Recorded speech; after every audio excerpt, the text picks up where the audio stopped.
Assalamualaikum warahmatullahi wabarakatuh. Saya Astri Karin dengan NIM 2022610028, Prodi Pendidikan Bahasa Indonesia kelas A.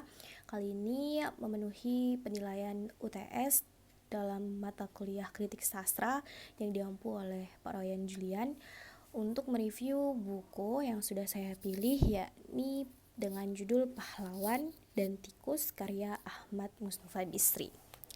Baik, Ahmad Mustofa Bisri ini sering atau lebih dikenal dengan nama Gusmus, yang mana Gusmus ini berlatar belakang dari keagamaan. Beliau adalah seorang tokoh Islam yang juga ketua penasihat Nahdlatul Ulama atau NU. Beliau juga merupakan pemimpin pondok pesantren di Rembang, Jawa Tengah. Selain dari latar belakang itu, beliau juga penyair dan pelukis. Karena latar belakang beliau yang keagamaan, dalam bukunya juga melambangkan keagamaan rata-rata. Dalam buku ini terdiri dari 6 bab, yang mana judul-judul ke-6 bab ini sangat menarik pembacanya. Menciptakan 6 judul bab ini dibuat dengan membentuk intensitas sehingga menggugah pembaca untuk membaca apa isi dari ke-6 bab tersebut. Namun dalam ke-6 bab yang membentuk intensitas ini nyatanya tidak berbeda isinya, namun sama saja antara bab 1 dan bab 6.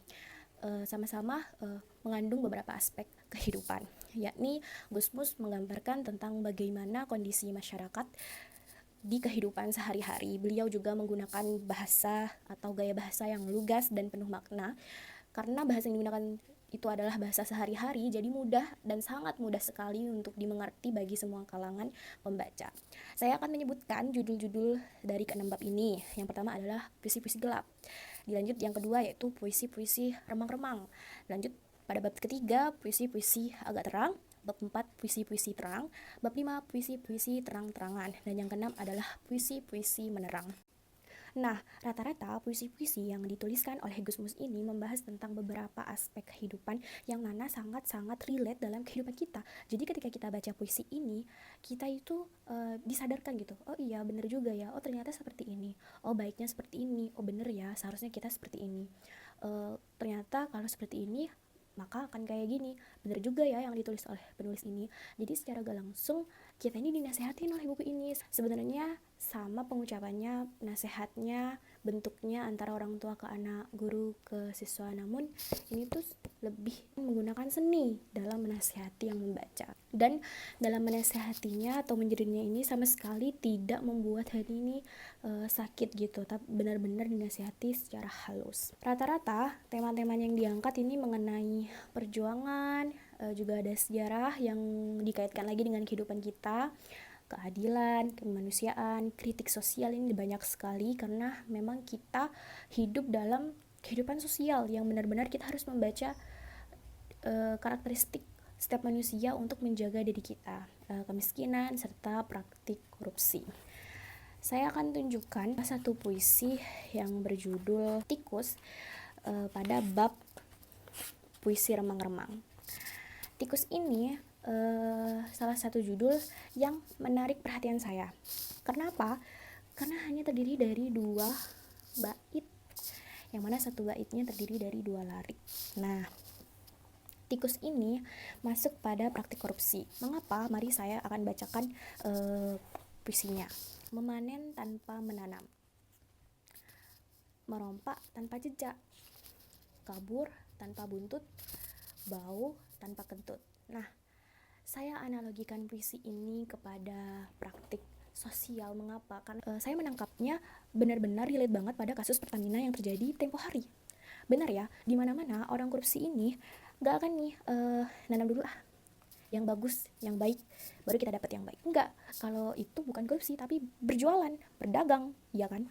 Tapi kalau korupsi, bagaimana caranya kita nol effort tapi kita dapat keuntungan yang banyak? Sama tuh yang kejadian pada kasus Pertamina itu. Penyedia Pertamina itu mengoplos bahan bakar dengan air, otomatis keuntungannya sangat banyak yang didapat. Nah, ini masuk nih pada kalimat memanen tanpa menanam. Gampang aja kan untuk mengoplos seperti itu, semua orang bisa. Merompak tanpa jejak, gak ada yang tahu juga kan kalau bahan bakar itu dioplos sama air, apalagi itu adalah salah satu badan usaha milik negara. Ya percaya aja masyarakat, gak mungkin ya kan kabur tanpa buntut, dapat uangnya tapi gak ada baunya. Kalau itu tuh korupsi, pasti ujung-ujungnya ketahuan di belakangan. Nah ini kita tuh diingatkan bahwasanya kita tidak boleh korupsi. Jadi ini deh digambarkan seperti ini. Puisi ini menggambarkan seseorang yang pecundang. Jadi apakah kita mau menjadi pecundang? Nah itu untuk renungan diri kita. Judul perlawanan. Nah ini perlawanan ini masuk kepada perjuangan yang mana menggambarkan diri sendiri atau nasihat untuk diri sendiri. Saya bacakan beberapa lirik puisi yang benar-benar relate. Penyesalan dan pengulangan. Pengulangan dan penyesalan. Iya benar. Puisi-puisi Gus Mustafa ini banyak sekali repetisi ya, karena itu fungsinya untuk reminder kita kayak ayo renungi gitu. Silih berganti bagai ribuan lebah hutan, mengikuti berjuta kata yang kami tingkamkan. Menyengat lalu tak kalian rasakan, menyengat lalu tak kalian hiraukan, hingga akhirnya kalian kebal sengatan. Tapi biarlah kepada kalian untuk kesekian miliar kalinya ku katakan, kami bukanlah legah, apalagi cacing tanah. Kami adalah takdir kalian.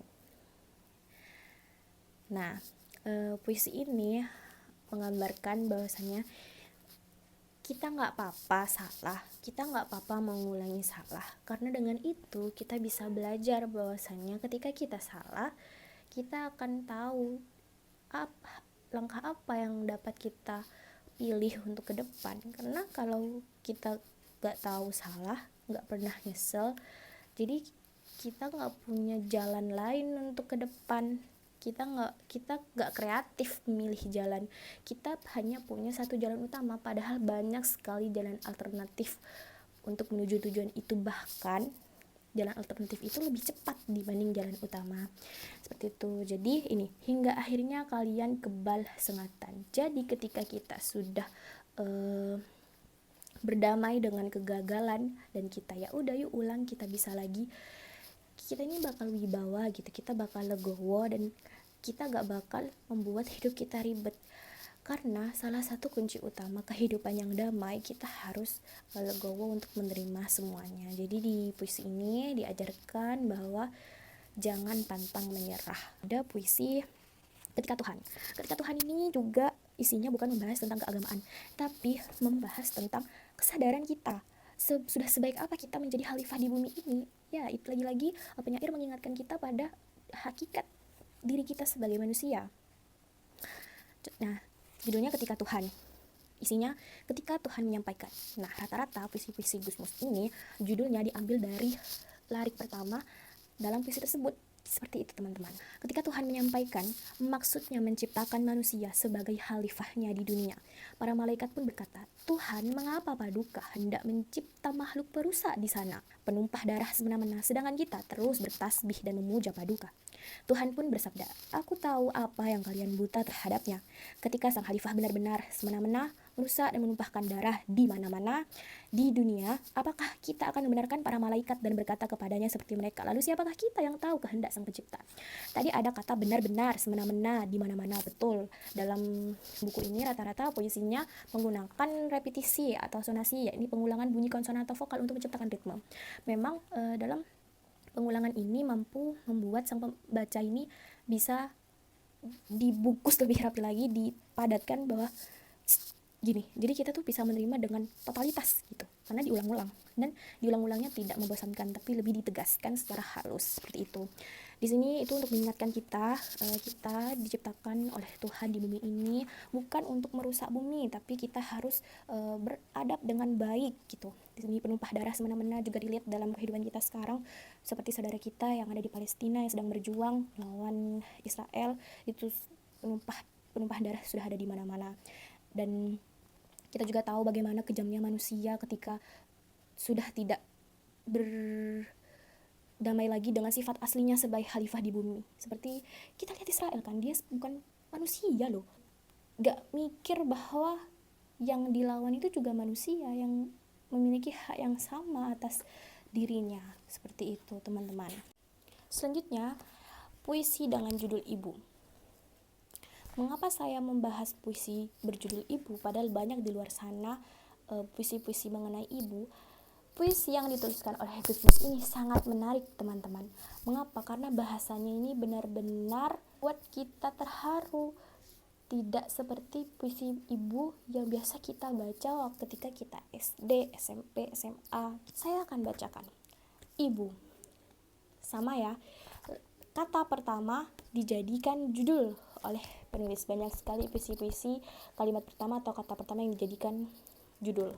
Kaulah gua teduh, tempatku bertapa bersamamu sekian lama. Nah, dapat kita simpulkan bahwa kalimat ini menggambarkan atau dimulai dari kehidupan yang masih ada di dalam kandungan. Mengapa? Karena gua teduh. Gua bentuknya bulat, sedangkan kandungan di dalam perut juga bentuknya ruangan di dalam bulat. Nah, tempatku bertapa bersamamu. Jadi berdiam diri kan bayi di dalam, tidak melakukan proyek-proyek yang lain kan. Sekian lama, 9 bulan itu bukan waktu yang sebentar teman-teman. Kaulah kawah, dari mana aku meluncur dengan perkasa. Nah, kawah ini rata-rata geografinya dari kumpulan air. Di dalam kandungan juga hampir isinya 100% air. Meluncur mengantarkan kita lahir di bumi. Kaulah bumi yang tergelar lembut bagiku, yang senantiasa menggendong kita ya teman-teman, melepas lelah dan nestapa. Gunung yang menjaga mimpiku siang dan malam. Gunung di sini saya analogikan kepada air susu ibu. Mengapa? Karena menjaga mimpiku. Ibu langsung sigap menyusui anaknya ketika tidur baik siang maupun malam. Namun ketika kita menangis langsung disusui. Jadi benar-benar menjaga mimpinya. Mata air, betul ya, gunung ini dianalogikan dengan air susu ibu. Mata air yang tak berhenti mengalir membasahi dahagaku. Telaga, tempatku bermain, berenang, dan menyelam. Sepertinya ini balik lagi waktu dia masih di dalam kandungan. Telaga, isinya air gitu. Kaulah ibu, laut, dan langit. Nah, loncat sedikit di akhir. Tuhan, aku bersaksi ibuku telah melaksanakan amanatmu, menyampaikan kasih sayangmu, maka kasihanilah ibuku seperti kau mengasihi kekasih-kekasihmu. Balik lagi kepada latar belakang sang penulis ya, Gusmus merupakan agamawan, jadi banyak sekali puisi-puisinya diakhiri dengan doa atau bahkan dalam satu puisi itu isinya doa. Nah, kepada penyair ini menggambarkan bahwasannya untuk kita reminder terhadap diri sendiri. Walaupun judulnya kepada penyair, ini tuh menyindir kita loh. Beliau ini menulis ini untuk reminder kepada dirinya sendiri, tapi kan kita baca ini, jadi otomatis kita ikut untuk merenungi apa yang beliau tulis untuk dirinya sendiri.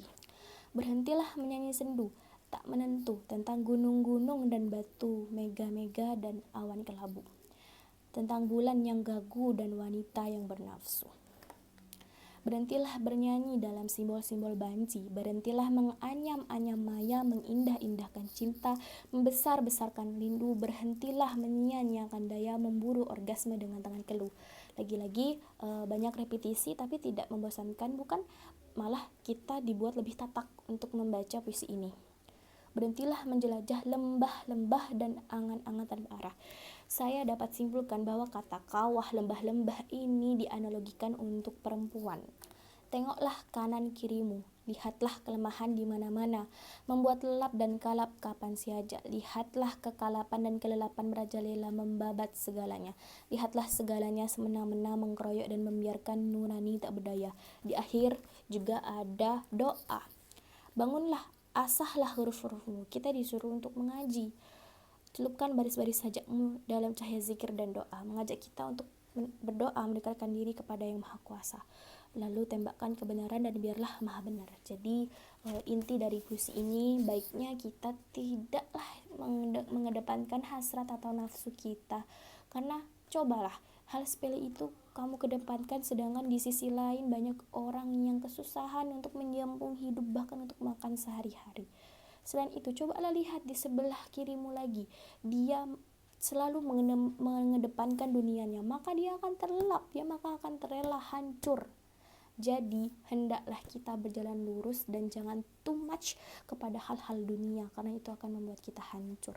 Selain mengenai puisi kehidupan atau reminder, penulis juga menuliskan beberapa sejarah seperti yang berjudul Surabaya, yang berisikan tentang dulu perjuangan pahlawan di Surabaya, 2 surat dari Surabaya, sama tentang sejarah-sejarah kepahlawanan dulu di Taman Pahlawan juga. Dan menariknya lagi, di sini ada salah satu kabupaten yang ada di pulau saya, yaitu Sampang. Ahmad Mustafa Bisri dari Jawa Tengah bahas Sampang di buku ini. Nah, saya bacakan. Adakah yang seperti Sampang, negeriku yang marah, di mana selembar nyawa terkadang lebih murah dibanding sejengkal tanah. Benar-benar realitas banget, benar-benar beliau mengangkat kenyataan sosial, karena Sampang ini gak selesai-selesai dengan kasus anarkis ini. Baru saja kemarin pemilihan juga terbukti bahwa puisi ini benar. Sampang memiliki kepala daerah yang benar-benar mewakili pemerintah. Titahnya gagah tak terbantah, memiliki dewan perwakilan rakyat daerah yang benar-benar mewakili rakyat lemah, takut tak berdaya menyerah. Adakah yang seperti Sampang, negeriku yang tabah, di mana harga diri terkadang lebih mewah dibanding sebongkah-bongkah khotbah. Nah, khotbah dalam agama tidak diajarkan untuk membunuh atau menghabisi nyawa orang, tapi di Sampang harga diri itu lebih tinggi dibanding khotbah. Jadi udah gak mikir hukum agama lagi, tapi udah mikir harga diri gitu. Madura memang kuat atas keagamaannya, namun realitanya Madura benar-benar kuat atas harga dirinya. Rekayasa 2, ini termasuk kritik politik lagi. Bagai angin hanya terasa, tapi bagai angin semuanya bisa kalang kabut dibuatnya. Yang atas bisa terjungkir ke bawah, yang bawah bisa terangkat ke atas, yang benar bisa tersungkur kalah, yang salah bisa terbebas lepas. Ini sangat-sangat mengkritik hukum yang ada di Indonesia ya. Yang benar bisa jadi salah, yang salah bisa jadi lepas gitu. Yang kiri bisa ke kanan, seperti sudah korupsi besar-besaran, tapi jatuhan hukumannya lebih ringan dibanding yang gak seharusnya dijatuhi berat gitu. Yang kanan bisa ke kiri, yang tengah bisa tertekan, mati berdiri sendiri gitu. Baik, itu yang dapat saya sampaikan. Terima kasih sudah menonton video saya. Assalamualaikum warahmatullahi wabarakatuh.